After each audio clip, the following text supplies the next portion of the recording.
De quoi parle ce livre? Il aborde deux questions principales. La première question donc, est de savoir comment les classes supérieures des grandes métropoles construisent-elles leur représentation des pauvres en termes de péril moral, sécuritaire ou sanitaire. Et deuxième question, à quelle cause attribue-t-elle la pauvreté? Ce sont donc ces deux questions de recherche auxquelles donc, cet ouvrage s'attache à répondre, en s'appuyant en fait sur une enquête de 240 entretiens approfondis auprès des habitants des beaux quartiers de Paris, Delhi et São Paulo. Pour ce faire, le livre adopte une démarche qui combine d'une part la comparaison internationale et de l'autre l'analyse des systèmes de représentation, c'est-à-dire les façons dont les gens voient et expliquent le monde, racontent, distinguent et rendent compte de ce qui s'y passe. Car cette démarche permet de mieux comprendre la double dynamique de stigmatisation des pauvres et de neutralisation de la compassion à leur égard. L'écriture de ce livre, en fait, a été en grande partie motivée par le fait que, pour comprendre totalement les inégalités et la pauvreté, il faut aussi s'intéresser à la vision qu'en ont celles et ceux qui bénéficient le plus de l'état actuel de la répartition des diverses ressources, à savoir les classes supérieures. Celles-ci jouent un rôle important dans la diffusion des représentations et des divers registres argumentatifs sur lesquels s'appuie la stigmatisation des pauvres, ainsi que la discrimination qui en découle. Ce faisant, elle pèse de façon considérable, directement ou indirectement, sur nombre de décisions individuelles et collectives, qui contribuent à la perpétuation ou à l'aggravation des inégalités, au marquage et à la consolidation ou au contraire au déplacement ou à l'effacement des frontières sociales, et à la légitimation ou à l'inverse à la délégitimation des politiques de lutte contre la pauvreté. Ces questions de recherche, donc, qui sont au cœur du livre, peuvent bien sûr être explorées sur des terrains très différents. Par exemple, dans des espaces caractérisés par un fort mélange social ou dans des quartiers gentrifiés, comme celui où nous sommes en ce moment, dont une partie substantielle des habitants des catégories supérieures mettent en avant leur goût pour la mixité. Mais parce que nous souhaitions pouvoir analyser dans le détail le lien entre représentation des pauvres, justification de la pauvreté et entre-soi, et nous pencher de manière approfondie sur les espaces urbains les plus sélectifs, nous avons en fait dans ce livre décidé de nous focaliser sur les classes supérieures habitant les quartiers les plus exclusifs de chacune des 3 métropoles étudiées. Alors, ce qui veut dire du coup qu'on travaille en fait sur les classes supérieures des beaux quartiers, et non pas sur l'ensemble des classes supérieures. Du coup, les gens qu'on a rencontrés ne sont pas représentatifs de l'ensemble des classes supérieures de chacune de ces 3 villes. Alors, en sciences sociales, les pratiques autoségrégatives et les discours qui les accompagnent ont déjà fait l'objet de nombreux travaux, tantôt comme dans l'essentiel des recherches sur les beaux quartiers parisiens, en insistant sur les dynamiques d'agrégation affinitaire, et tantôt comme par exemple dans les travaux sur les villes brésiliennes, en insistant plutôt sur les logiques d'évitement et de protection à l'égard des groupes sociaux altérisés. Les collègues travaillant sur ces sujets se sont aussi penchés parfois sur les cas de résistance à la déségrégation résidentielle. Donc ce sont différentes façons d'aborder un peu ces questions, mais notre ambition ici en fait est à la fois plus limitée et plus vaste. Plus limitée parce qu'on s'intéresse principalement aux représentations que les habitants ont des pauvres et de la pauvreté, et accessoirement à la façon dont leur expérience antérieure et les institutions ont contribué à façonner ces représentations. Mais en fait, on ne s'intéresse pas vraiment aux manières dont ces représentations sont mobilisées lors d'interactions courantes ou exceptionnelles. En ce sens, c'est la principale limite de notre livre, nous ne prétendons pas contribuer directement à une sociologie de l'action à l'égard des pauvres. En revanche, nous cherchons à développer une analyse compréhensive, aussi exhaustive et précise que possible, des divers modes et répertoires de représentation des pauvres récurrents dans chacune des 3 métropoles étudiées, et de la façon dont ces registres sont structurés et articulés entre eux dans les discours des habitants des beaux quartiers. Nous avons choisi 3 terrains dans des métropoles éloignées géographiquement, puisque situés sur 3 continents différents, très contrastés tant du point de vue économique et social que de la tradition historique et culturelle. Mais en même temps, ces 3 villes participent du réseau des villes globales ou quasi-globales et situées dans des pays plutôt démocratiques, gouvernés par la gauche ou le centre-gauche au moment de l'enquête, qui s'est déroulée entre 2012 et 2014. Alors bien sûr, entre-temps, la situation politique a un peu évolué. C'est moins qu'on puisse dire, surtout pour le cas du Brésil. La comparaison internationale et entre métropoles est en effet seule à même d'identifier les spécificités nationales et locales de ces discours et systèmes de représentation que nous étudions, spécificités qui sont liées notamment à l'histoire des sociétés dans lesquelles ils sont énoncés. En effet, donc l'histoire des formes de domination, des rapports de classe, de la structure de l'élite et des compromis sociaux a une forte influence sur la façon dont les catégories sociales supérieures se représentent les inégalités, cherchent à justifier leurs positions dominantes et perçoivent les positions subalternes. En même temps, choisir des contextes nationaux très différents permet à des résultats qui seraient communs à tous les terrains d'en faciliter la montée en généralité. C'est-à-dire que si on trouve des choses qui sont communes dans ces 3 villes, il y a de fortes chances qu'on puisse en fait les généraliser à un très grand nombre de villes. Alors, rentrons maintenant dans les principaux résultats de la recherche. Ces résultats en fait sont présentés dans les chapitres 3, 4 et 5 de l'ouvrage et correspondent en fait à autant de thèmes distincts. Les chapitres 3 et 4 abordent en effet la façon dont des préoccupations en termes d'ordre moral local, de sécurité physique et de propreté nourrissent les représentations des pauvres. Par contraste, dans le cas de l'ordre moral, dont la préservation est avant tout attribuée à des dynamiques affinitaires, c'est l'objet du chapitre 3, et plus directement dans le cas de la sécurité et de la propreté, explicitement invoquée pour marquer une différence à l'égard des classes populaires et justifier leur maintien à distance. C'est l'objet du chapitre 4. Enfin, le chapitre 5 se penche sur les justifications de la pauvreté, sur l'attribution des causes de celle-ci aux pauvres eux-mêmes ou à d'autres entités, sur la culpabilisation des pauvres, qui en découle donc, et sur la neutralisation de la compassion à leur égard. Alors, avant de rentrer dans ça, très rapidement, ce qu'on voulait quand même faire, c'est vous donner vous rappeler un petit peu comment on s'y est pris. Donc, comme je vous disais, ces 3 thématiques ont été évoquées, qui viennent d'être évoquées, ont été abordées dans les 3 villes. On a 80 entretiens approfondis dans chaque ville. On a 4 quartiers par ville, 20 entretiens dans chacune des villes, un même guide d'entretien, c'est-à-dire une même série de questions de points qu'on a abordés avec chacun des interviewés. Et les entretiens ont été réalisés soit par nous-mêmes, soit par les autres auteurs, soit par d'autres membres. Pour vous donner une idée de quels sont ces espaces, à Paris, en fait, on a travaillé dans le 5e arrondissement et le 16e, donc rive gauche, rive droite, et en même temps, on s'est éloigné de Paris intramuros, et on a enquêté à Ville-d'Avray, donc dans les Hauts-de-Seine, et au Vésinet, dans les Yvelines. Sans parler, on a procédé de la même façon, en sachant que la différence, c'est que dans le cas de São Paulo, les quartiers supérieurs qu'on a pu étudier sont parfois très proches, enfin même adjacents à des espaces soit mélangés, soit plus populaires. Il s'agit donc du quartier de Higienópolis, qui est un mélange d'immeubles et de maisons individuelles. Le quartier de Jardins, qui est essentiellement constitué de maisons individuelles, avec souvent d'ailleurs tout un dispositif de protection, sécurisation, fortification autour, donc une partie très verte en fait du centre de São Paulo. Morumbi, qui sont plutôt des tours et qui a la particularité d'être à la fois un espace très supérieur et en même temps d'être adjacent en fait au bidonville de Paraisópolis. Et ensuite, on a le quartier de Alphaville qui se trouve en fait dans la périphérie nord-ouest de la ville, qui est en fait une gated community avec un checkpoint à l'entrée, des gardes armés avec des fusils mitrailleurs, voilà. Enfin, dans le cas indien, on n'avait pas une typologie comme dans les 2 autres cas. On a utilisé un certain nombre d'autres indicateurs indirects du niveau social des quartiers et les espaces sur lesquels on a travaillé. Et donc, Sundernagar, dans le centre de Delhi, à proximité en fait du centre historique colonial de la ville. Le quartier de Chhatarpur Farm, qui au contraire est constitué de plus grandes propriétés avec de très grandes maisons individuelles et souvent, disons, des grands parcs autour. Ensuite, Noida Quinza, qui est un quartier avec une forme de contrôle à l'entrée, même si c'est beaucoup moins sévère et, disons, militarisé que dans le cas du Brésil, qui était un ancien quartier de hauts fonctionnaires dans lequel sont arrivés également des classes supérieures du privé, avec un country club, en fait, un club au milieu du quartier, qui est un fort lieu de sociabilité. Et enfin, les tours, en fait, du quartier de Gurgaon, qui est, en fait, le nouveau centre d'affaires qui se trouve à l'ouest de la ville de Delhi, dans lequel on a des grandes résidences de luxe constituées de tours, souvent avec des piscines dans la résidence, et qui est en fait le quartier privilégié un petit peu de la bourgeoisie moderniste, en quelque sorte, de Delhi. Mais Jules reviendra peut-être sur ça tout à l'heure. Alors je vais maintenant laisser la parole à Jules pour vous évoquer donc, le premier thème, qui est donc celui de l'ordre moral. Donc, comme le disait Bruno, le premier des 3 thèmes qui seront au centre de cette présentation.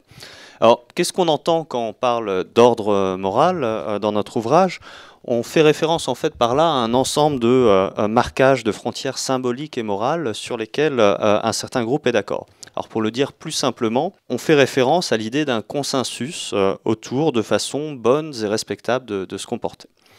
Alors on s'est donc interrogé dans un premier temps sur la façon dont l'existence éventuelle d'une volonté explicite de maintien d'un ordre moral local bourgeois pouvait conduire les interviewés à percevoir les pauvres comme une menace à l'égard des instances de socialisation du quartier que constituent la famille, les écoles, la sociabilité de voisinage, etc. Et on s'est en effet aperçu, en menant notre enquête, que la préoccupation en termes de production et de maintien d'un ordre moral concerne avant tout la vie du quartier et qu'elle suscite une argumentation qui est fondée sur leur expérience directe de l'entre-soi local et sur des représentations négatives des pauvres et des quartiers populaires. Alors, cela dit, la première chose qui ressort néanmoins quand on a fait nos entretiens, c'est que au quotidien, le souci principal des classes supérieures, en termes de stratégie de distinction, ce n'est pas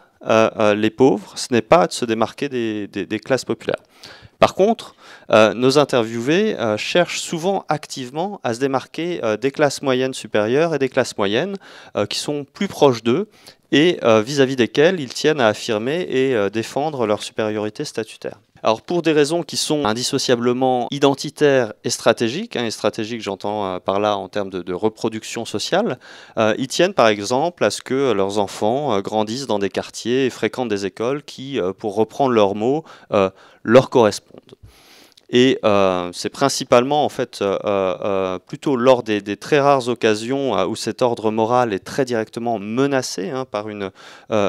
perspective de mixité avec des classes populaires que l'on observe les réactions les plus violentes, les plus péremptoires. Par exemple, et je suis sûr qu'un certain nombre d'entre vous ici s'en souviennent, lorsqu'est évoqué le projet de construire un centre d'accueil pour migrants et sans-abri dans le 16e arrondissement de Paris, ou alors qu'est évoqué en Inde l'idée de contraindre les écoles de la grande bourgeoisie à accueillir des élèves de milieux défavorisés. Alors là, pour le coup, on a des discours et des réactions qui sont d'un tout autre ordre et beaucoup plus violentes. Une autre dimension du rapport à la pauvreté et à la diversité sociale que l'on observe dans l'ensemble des quartiers étudiés est en fait une pratique de repli systématique au sein de certains espaces urbains. Alors c'est un aspect qu'on va retrouver dans l'ensemble des 3 métropoles étudiées, mais qui va se décliner de façon différente d'une métropole à l'autre. Alors dans le cas des colonies fermées, notamment de Sundernagar et de Noida Kinza que Bruno vient de vous présenter, donc qu'on a étudié à Delhi, où donc le quartier est généralement fermé et marqué par des frontières physiques nettes.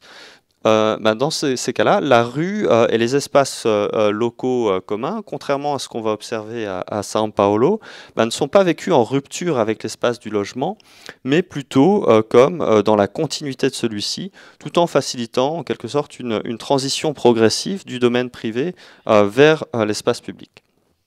Mais cela n'empêche pas néanmoins une vision assez binaire de la ville. Et on va voir que dans les interviews qu'on a menées, on a un ensemble d'oppositions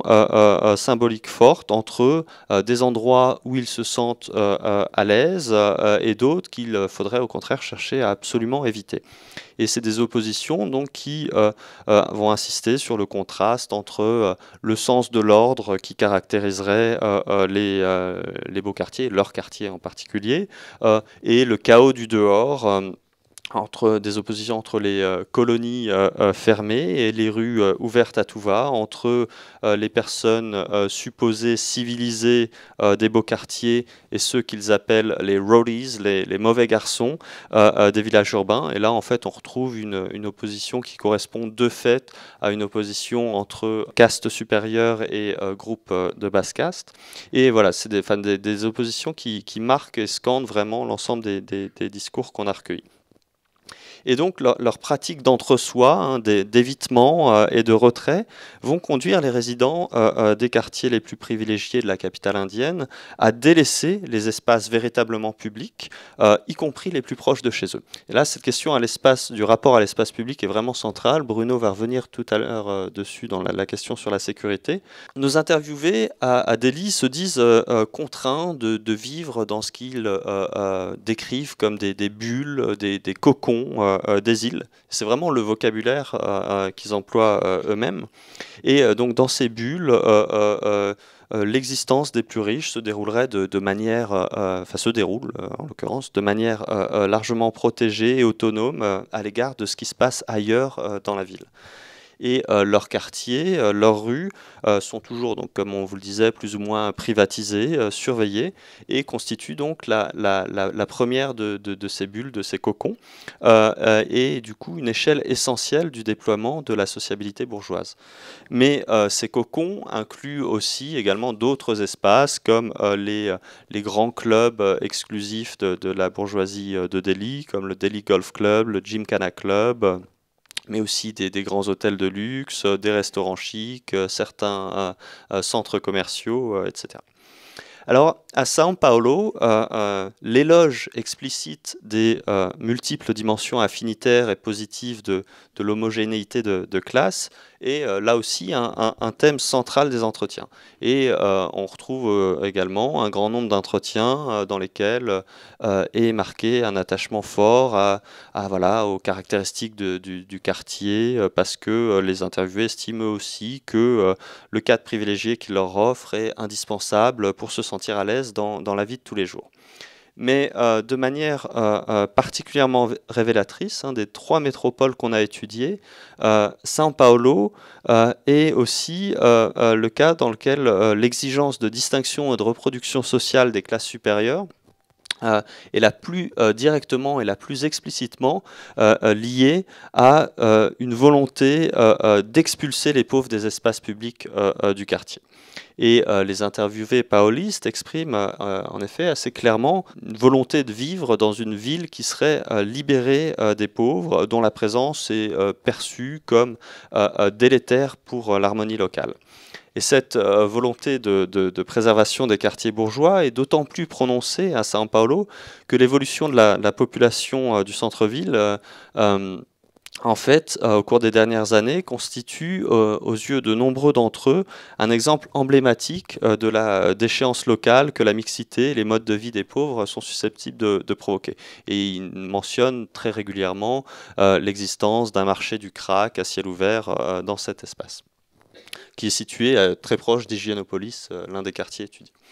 Alors, à Paris, les rapports à la ville, les perceptions de l'ordre social, les conceptions de l'ordre moral varient pour le coup très fortement d'un quartier à un autre. Et c'est très certainement lié au fait que les arrondissements bourgeois du centre de Paris sont caractérisés par une densité démographique telle qu'une interconnaissance locale généralisée y est impossible. Alors que les quartiers de banlieue qu'on a étudiés sont moins denses et qu'une interconnaissance locale y est bien souvent la norme. Et à ce titre, les différences entre le 16e et Ville d'Avray, pourtant tous deux marqués par une très forte concentration de la bourgeoisie économique, sont particulièrement révélatrices. Dans le 16e arrondissement, les interviewés insistent souvent sur le cadre tranquille et résidentiel de l'arrondissement, sorte d'euphémisme pour désigner son caractère bourgeois, un terme qui pour le coup ils n'emploient pas. Et presque tous les habitants, qui évoquent donc la relative homogénéité de la population locale, affirment apprécier et vouloir défendre ces traits de leur quartier. Là, je peux vous citer un de nos interviewés, Jean-Charles, qui a 65 ans, qui vit dans le 16e donc, et qui nous dit bon, après, il y a le problème de l'entre-soi. Bien oui, c'est sûr que moi, même si je me sens très proche de tout le monde et que je connais des gens de tous les milieux, c'est vrai que quelque part, c'est plus confortable d'être dans un immeuble et dans un environnement où les gens, globalement, ont la même façon de vivre. Et en contraste, si on compare les discours sur les frontières symboliques, légitimes, qu'on a recueillis à Ville d'Avray à ceux du 16e, ben on s'aperçoit que les habitants de Ville d'Avray paraissent plus souvent attachés à un système de valeurs fondé sur la modération et qui sont plus souvent dans la critique envers les marquages de frontières excessifs, donc envers l'ostentation économique, mais aussi envers le marquage excessif des frontières morales, à savoir donc le rigorisme. Et là, je vais vous citer donc Patrick, qui a 49 ans, qui vit à Ville d'Avray, et qui nous dit ce qui caractérise le quartier, ce sont des valeurs bourgeoises traditionnelles non ostentatoires. C'est un peu ça, à la différence du 16e, quoi. Il n'y a pas de types en grosse bagnole qui font les malins, qui arborent tous des fringues incroyables, etc. Bon, il y en a, mais ce n'est pas trop le style. Ce n'est pas non plus le style catho-versaillais, très traditionnel, un peu coincé. juste un commentaire sur ça, c'est qu'effectivement, ce qu'on voit, en fait, si vous voulez, c'est qu'il y a un contraste entre, d'un côté, effectivement, dans le 16e, où il y a une moindre interconnaissance, un plus fort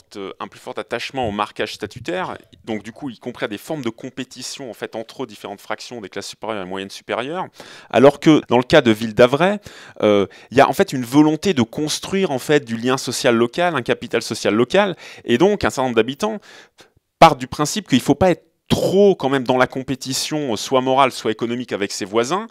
parce que l'idée, c'est quand même voilà, de construire cette interconnaissance, et donc il ne faut pas renvoyer ses voisins à voilà, une différence en termes économiques ou une différence morale. En gros, ce qu'on est en train de vous dire un petit peu aussi depuis le début, c'est qu'il y a l'idée que donc, ce souci du maintien de l'ordre moral, de l'hygiène et de la sécurité peuvent en fait renvoyer tous les trois à des représentations des pauvres comme menaces. Menace de corruption des valeurs dominantes au sein d'un quartier, menace sanitaire ou menace sécuritaire. Mais, on vient de le voir, c'est ce que Jules vient de vous exposer, en ce qui concerne les ressorts moraux de la production et du maintien de l'entre-soi, en fait, les dynamiques affinitaires et fondées sur l'homophilie, c'est-à-dire sur le goût pour ses semblables, priment largement sur les logiques explicites de répulsion, d'évitement et de mise à distance. Alors, il en va tout autrement du rapport des interviewés aux questions d'hygiène et de sécurité. Sur ces deux thèmes, en fait, les classes supérieures des beaux quartiers n'insistent pas sur les caractéristiques et pratiques communes qui les rapprochent ou les rapprocheraient de leurs voisins. Ils se concentrent au contraire sur la démarcation vis-à-vis des classes populaires, décrites comme répugnantes et violentes. Celles-ci sont ainsi altérisées, stigmatisées et dénoncées comme dangereuses et peuvent alors faire l'objet de pratiques discriminantes perçues comme légitimes ou allant de soi. La tendance des classes supérieures à s'enfermer dans des espaces clôturés et fortifiés est ainsi particulièrement visible à São Paulo, où vous avez des types d'architecture, si vous voulez, de ce type-là. Donc ça, par exemple, vous voyez, ça c'est typique des espaces où on a travaillé à São Paulo. Alors on voit du barbelé lame de rasoir, des fils électriques en fait, avec de la haute tension au milieu, et des caméras en plus, parce qu'il y a un poste d'observation, où vous avez des entrées, où là vous avez aussi du fil électrique à haute tension en haut, et en fait un poste d'observation, vous voyez, avec des sortes de meurtrières, avec des vides blindés, où les gardiens peuvent voir en fait qui se présente à l'entrée. Évidemment, dans les cas où il y a une proximité avec des espaces très populaires, comme le bidonville, on a un double système de murs, vous voyez, il y a quasiment une sorte de fossé entre les deux. Dans le cas de São Paulo, donc, ces espaces clôturés et fortifiés sont particulièrement visibles, mais il faut bien voir que ces tendances existent aussi sous une forme atténuée à Delhi. Dans les trois villes, la question de l'insécurité est fortement présente dans les discours et selon les cas, elle est souvent reliée par les interviewés en fait à la question de l'exode rural ou de l'immigration. Par ailleurs, le danger que peuvent représenter les pauvres pour les riches ne proviendrait pas uniquement de leur comportement présumé violent. Il est également évoqué en lien avec la question de la propreté, qui recouvre à la fois la hantise de la souillure des corps et des espaces, le dégoût provoqué par l'image du désordre et de la laideur, et la préoccupation hygiéniste concernant le risque de propagation de maladies infectieuses. Les expériences concrètes sur lesquelles s'appuient ces représentations des pauvres sont aussi différentes entre les trois villes. En effet, les beaux quartiers parisiens sont, rappelons-le, tous plus ou moins éloignés des espaces où se concentrent les classes populaires, alors que ces deux types d'espaces peuvent être contigus à São Paulo et Delhi. Par faute de temps, nous n'allons pas tellement nous appesantir sur la question du rapport à la saleté et à l'hygiène, mais on va plutôt davantage développer la question de la sécurité. De même que la représentation des pauvres comme sales, potentiellement malades, désordonnés et enlaidissant la ville est davantage prononcée et récurrente à Delhi, les interviewés parisiens considèrent moins les pauvres comme dangereux et sales que ce n'est le cas à São Paulo, où il faut bien le reconnaître, les taux et niveaux de violence à l'échelle de la métropole sont particulièrement élevés, la police d'ailleurs elle-même n'étant pas en reste. Alors ce qu'on trouve, si vous voulez, dans le cas brésilien à São Paulo, une très forte peur des pauvres comme violents, on a un retrait en fait des espaces publics, c'est-à-dire qu'en fait même les habitants des beaux quartiers évitent et sont très méfiants à l'égard des espaces publics de leur propre quartier. Il y a en quelque sorte une sorte de sentiment obsidional, c'est-à-dire de sentiment d'état de siège permanent, avec l'idée qu'on est forcé face à ce danger, à cette possibilité de violence, de se réfugier, de se replier en fait dans des espaces, soit l'espace du logement, soit des espaces complètement privatisés, avec cette idée qu'il y a la possibilité autrement de s'exposer à des formes de violence, avec des possibilités d'ailleurs de niveau et de rapidité dans l'escalade de la violence qui sont très importants. Les gens ont peur de se faire kidnapper, les gens ont peur de se faire tirer dessus à l'arme à feu, les gens ont peur en fait de s'arrêter au feu rouge parce que voilà, ils prétendent que voilà, à tout moment on risquerait soit de leur voler leur voiture, soit de les enlever pour demander des rançons, etc.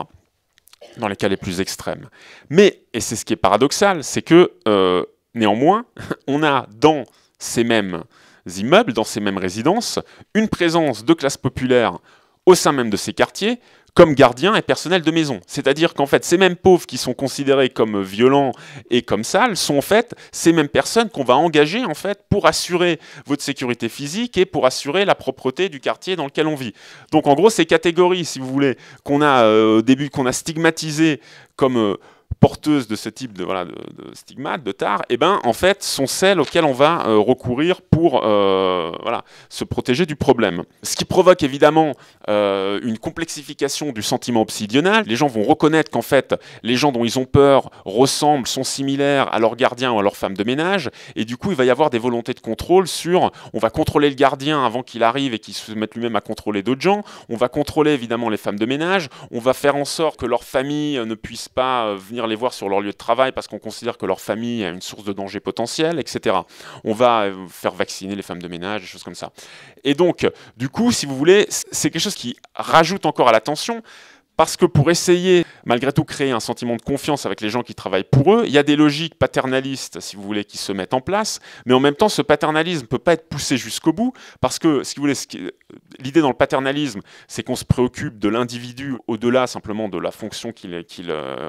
remplit, et pour s'en préoccuper, on est aussi censé se préoccuper un peu de la famille, de savoir comment ça va à la maison, mais en même temps, vu que c'est cette même famille et cette même, disons, sphère privée des individus qu'on craint comme pouvant interférer avec la sécurité du quartier, voilà, ça crée une sorte de rapport un peu double, voire presque schizophrénique, enfin, excusez-moi pour l'utilisation du terme psychologisant, mais dans le rapport avec les personnes qui travaillent pour nos interviewés. Et puis, on va le voir, il y a en plus de ça, en fait, un cadrage assez systématique des personnes dangereuses ou inquiétantes, comme disent souvent nos interviewés, en fait, un cadrage raciste, si vous voulez. C'est-à-dire qu'en fait, les personnes qui inquiètent, les personnes qu'on va considérer comme potentiellement dangereuses, sont pas seulement des pauvres, mais en fait, surtout, on les reconnaît du fait qu'ils ont un phénotype particulier. Alors, la situation est différente dans la métropole parisienne. Les interviewés, ils perçoivent le plus souvent en fait leur quartier comme sûr, même lorsqu'ils racontent avoir déjà été confrontés à des délits violents comme victimes ou comme témoins. Ce sentiment de sécurité relative est dû tout d'abord au fait que les interviewés parisiens ne considèrent pas de la même façon les agressions ou menaces physiques qui peuvent susciter une certaine crainte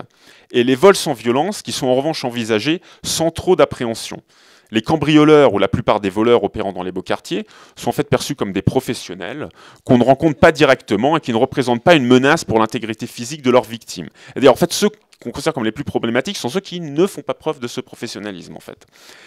Et par ailleurs, il y a aussi le fait qu'il y a une moindre appréhension en termes d'escalade potentielle de la violence. C'est-à-dire que les interviewés parisiens,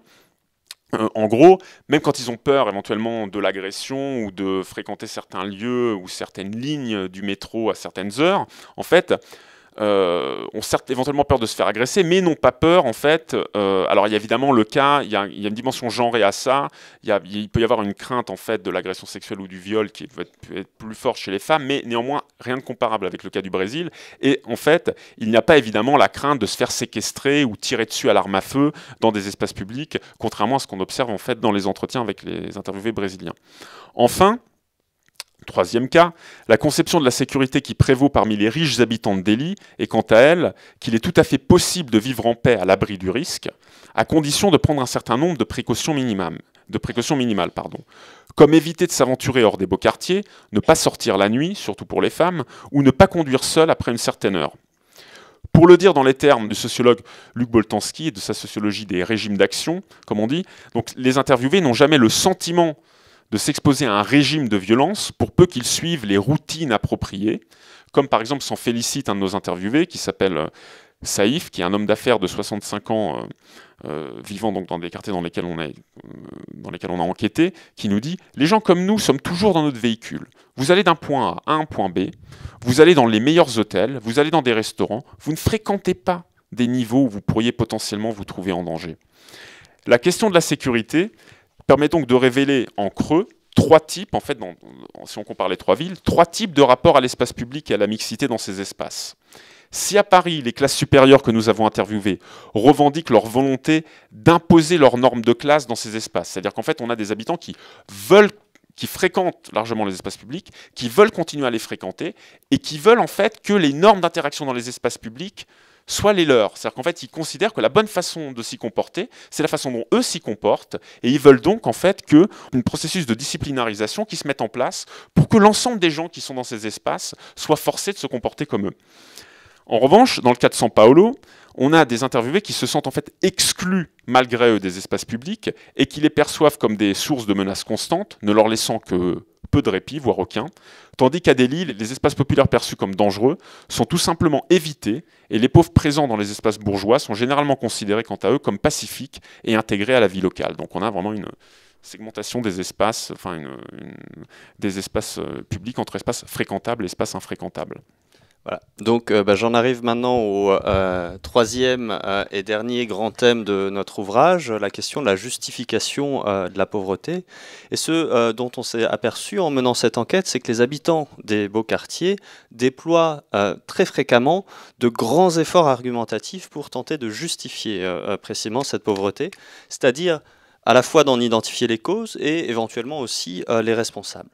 Alors de la même manière que chez le sociologue allemand Max Weber, on a une théodicée du bonheur et une théodicée du malheur, leur argumentaire passe à la fois par la justification des privilèges des uns et la justification de l'infortune des autres. Alors dans le livre, on s'est intéressé plus particulièrement à deux aspects centraux des discours qu'on a recueillis. C'est-à-dire d'une part les affirmations qui naturalisent la pauvreté, et de l'autre, les discours qui culpabilisent les pauvres en s'appuyant sur les idéologies du néolibéralisme et de la méritocratie. Alors qu'est-ce qu'on entend par naturalisation de la pauvreté? Il faut entendre par là en fait tous les discours et les idéologies qui décrètent l'infériorité naturelle de certains groupes sociaux et la supériorité tout aussi naturelle de certains autres. Et le sort des pauvres est alors attribué à des déterminismes qui relèvent à la fois de lois biologiques, génétiques, voire même dans certains cas divines. Qu'est-ce qu'on entend par néolibéralisme? Là, on peut le définir comme un phénomène qui associe une théorie économique, une idéologie politique, une philosophie des politiques urbaines et enfin un imaginaire social qui sont tous les quatre fondés sur les vertus du marché et de la compétition. Alors dans cette perspective, l'idéologie de la méritocratie doit donc être vue comme une composante importante du néolibéralisme. On peut voir que le répertoire de la méritocratie, en ce qu'il repose sur l'idée que les statuts sociaux seraient directement en fonction du mérite des uns et des autres, est aujourd'hui l'un des répertoires les plus massivement mobilisés par les élites pour justifier l'ordre social établi. Cela dit, la signification du concept de méritocratie demeure profondément incertaine. Les idéologies qui s'en réclament pâtissent en effet de l'ambiguïté qui est à l'origine même de la notion de mérite, qui est caractérisée par un entremêlement de composantes innées et acquises. Alors si le sens de l'effort, le goût du travail y occupe une place centrale, on s'aperçoit aussi que les dons naturels, les supposées qualités innées sont aussi souvent valorisés dans les discours qui prétendent défendre ce principe méritocratique. Et du coup, la frontière qui sépare les discours relevant de la naturalisation des inégalités de ceux qui relèvent de la culpabilisation des pauvres, on a une frontière qui est extrêmement labile et imprécise. Et cela est dû en fait en grande partie au fait que les qualités héritées sont parfois considérées comme la marque d'un certain mérite, ainsi qu'au fait que les qualités transmises par une socialisation précoce tendent à être assimilées en fait à des dons innés plutôt qu'acquis. Et on voit donc bien là que le mérite n'est pas toujours défini par l'effort et le labeur, et qu'il est parfois pensé à partir de l'idée de talent, qu'il soit hérité ou acquis. Du coup, les apologies de la méritocratie sont souvent assez peu soucieuses de savoir quelles sont précisément les origines des qualités qu'elles valorisent. Alors en ce qui concerne précisément cette articulation entre naturalisation et culpabilisation, on retrouve de manière récurrente dans les trois métropoles l'idée que les pauvres auraient une moindre propension à l'effort. Et c'est-à-dire que dans les trois métropoles, on va retrouver des structures de discours similaires fondées sur la stigmatisation de la paresse, sur cette réinvention du mythe dont vous avez peut-être entendu parler de la welfare queen, etc. Il faut bien voir, cela dit, que cette articulation entre naturalisation et culpabilisation s'opère malgré tout de façon différente dans les trois villes et s'appuie sur des répertoires spécifiques. Je vais prendre juste quelques exemples qui permettront d'illustrer ces variations nationales. Alors, par exemple, si on prend le cas de l'Inde, on a plus d'un tiers des personnes qu'on a interviewées qui développent une explication par la caste et le karma en décrivant l'infériorité de naissance des groupes subalternes comme le résultat de leurs démérites dans leurs vies antérieures. Alors, si en Inde, on voit bien que les interviewés sont assez prompts à faire état de leurs préjugés de caste, il n'en va pas de même pour la dimension raciste des préjugés des interviewés brésiliens. Et on a ainsi pu remarquer qu'ils déploient de grands efforts pour éviter d'expliciter les catégories raciales sur lesquelles ils s'appuient pour identifier, désigner, étiqueter les personnes qui sont amenées à rencontrer dans l'espace public. On en a un bel exemple dans l'entretien avec Fabiola,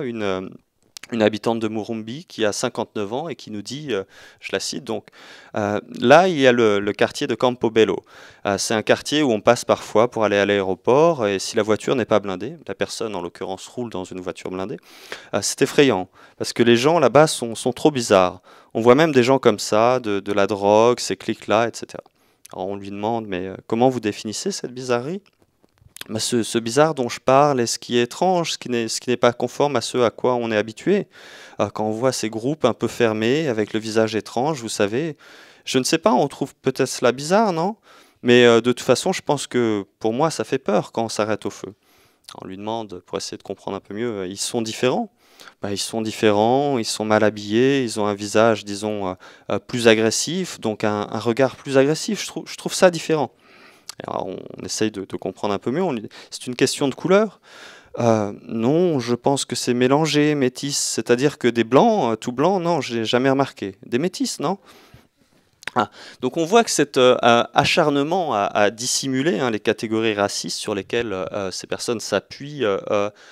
constitue en fait le pendant inverse de résultats de travaux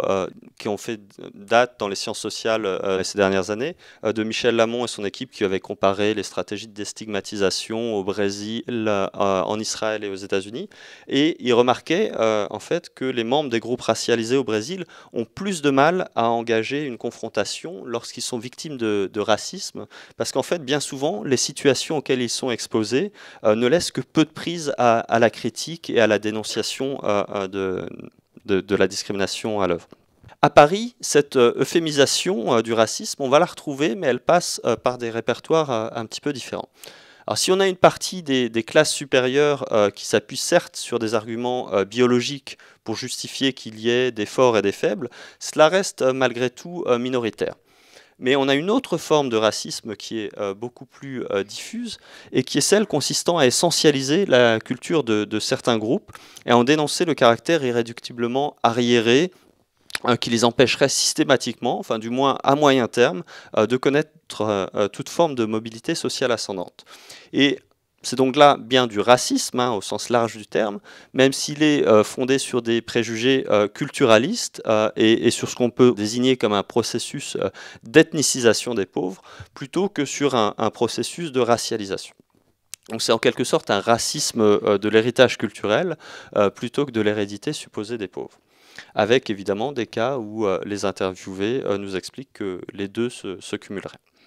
Alors pour en revenir à la question des causes de la pauvreté, les discours recueillis mobilisent donc, en plus donc de cette rhétorique qui dénonce le caractère hérité et donc largement irrémédiable de la situation des pauvres, un autre argumentaire, et qui se combine d'ailleurs souvent avec le premier, qui vise à culpabiliser les pauvres de ne pas être en mesure de remédier eux-mêmes à leur situation de pauvreté. Alors cette articulation entre naturalisation de la pauvreté et culpabilisation des pauvres passe notamment par le fait de désigner le supposé penchant pour la paresse des pauvres comme une tare qui serait certes héréditaire, mais dont ils seraient responsables. Et à Paris, où la grande majorité des interviewés évoquent spontanément les déterminants sociaux de la pauvreté et considèrent comme évident que tous les enfants ne disposent pas des mêmes opportunités et des mêmes chances de réussite, ils n'en sont pas moins nombreux à à affirmer que les adultes pauvres qui le restent manquent de volonté pour s'extraire de leurs conditions. Et c'est ainsi qu'on va retrouver dans les entretiens toutes les critiques de l'État-providence qui sont caractéristiques des 3 volets de la rhétorique réactionnaire telle qu'elle a été analysée par un collègue célèbre, Albert Hirschman, le grand sociologue Albert Hirschman, qui distinguait donc, avec cette idée que l'aide aux pauvres serait à la fois ou alternativement donc sans effet véritable sur le problème qu'elle cherche à résoudre, c'est donc la rhétorique de l'inanité, perverse car désincitant les individus à faire des efforts, c'est la rhétorique de l'effet pervers, et enfin dangereuse et déstabilisatrice pour l'équilibre des finances publiques et donc pour l'État lui-même, qu'elle risquerait de pousser vers le défaut de paiement, c'est le 3e volet, la rhétorique de la mise en péril. Enfin, en tout cas, ce qu'il faut bien voir, c'est que la plupart de nos interviewés, pas tous, mais la plupart, déplorent avec une grande sincérité les conditions difficiles dans lesquelles sont contraints de vivre les plus pauvres et plus généralement les classes populaires. Ils ne leur veulent bien sûr aucun mal, mais ils considèrent qu'ils ont généralement bien d'autres choses à faire que de passer leur temps à les aider, et surtout, ils sont beaucoup plus préoccupés en fait par la transmission de leurs privilèges à leurs enfants et par l'amélioration de leur environnement urbain que par la rémédiation des inégalités sociales et de la pauvreté. Et par ailleurs, donc l'idée qu'une distribution injuste des richesses produites par nos économies puisse être l'une des causes de la pauvreté et des moindres opportunités dont pâtissent les classes populaires est absolument jamais évoquée dans aucun des entretiens menés dans les 3 métropoles. Une des choses en fait on aurait presque pu commencer par là, mais une des choses qui est également un peu paradoxal, c'est que vous avez à la fois des gens, notamment par exemple dans le cas parisien, qui vont en fait vivre dans des quartiers où ils ne côtoient quasiment pas de pauvres, qui vont être dans des logiques d'évitement, qui sont dans des professions dans le cadre desquelles ils ne côtoient pas de classe populaire, et qui malgré tout en fait ont des opinions très arrêtées sur en fait la vie des classes populaires, sur leur quotidien, sur pourquoi leur situation économique et sociale est celle qu'elle est, et qui en fait donc en un sens le premier étonnement qu'on a eu, c'est qu'en fait, malgré le fait qu'ils n'ont pas d'interaction avec les pauvres, ils pensent tous des choses très arrêtées, très construites sur les pauvres, et qui n'ont aucun problème à nous expliquer, à nous présenter. Et en ce sens, voilà, c'est déjà ça une des premières marques en fait de ce qu'on peut appeler la domination. C'est le fait de se sentir autorisé en fait à parler de la vie des autres parce qu'on parle du haut de l'échelle sociale.